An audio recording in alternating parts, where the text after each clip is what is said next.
আমরা এখন এই ব্যাংকক থেকে এখনই আমরা রওনা হয়ে যাব সিঙ্গাপুরের উদ্দেশ্যে।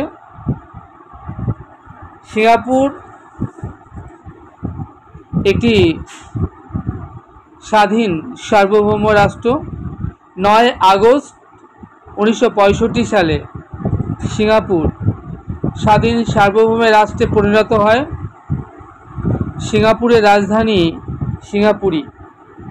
সিঙ্গাপুরের স্থলভাগ মোট আয়তন 719 বর্গ কিলোমিটার এবং এর তটরেখার দৈর্ঘ্য 193 কিলোমিটার। দেশটির মোট জনসংখ্যা 57 লাখের মতো। দেশটি মালয়েশিয়া থেকে জোহর প্রণালী এবং ইন্দোনেশিয়া থেকে সিঙ্গাপুর প্রণালী দ্বারা বিচ্ছিন্ন।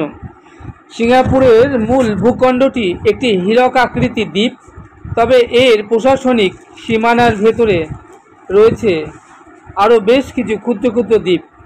সিঙ্গাপুর দক্ষিণ পূর্ব এশিয়ার একটি শহর দেশ। 9 আগস্ট 1965 সালে দেশটি স্বাধীনতা লাভ করবার পর এটি বিশ্বের সবচেয়ে সমৃদ্ধ দেশগুলির মধ্যে অন্যতম একটি দেশ হয়ে উঠেছে এবং বিশ্বের ব্যস্ততম বন্দরগুলির একটি হিসেবে এটি গর্ববোধ করে।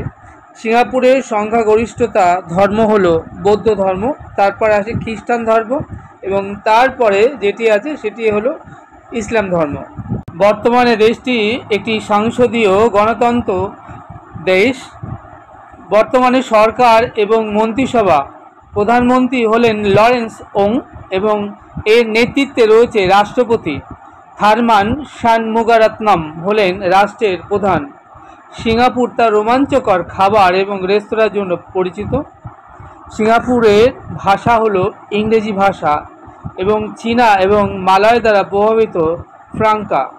সিঙ্গাপুরের টাকার নাম সিঙ্গাপুর ডলার।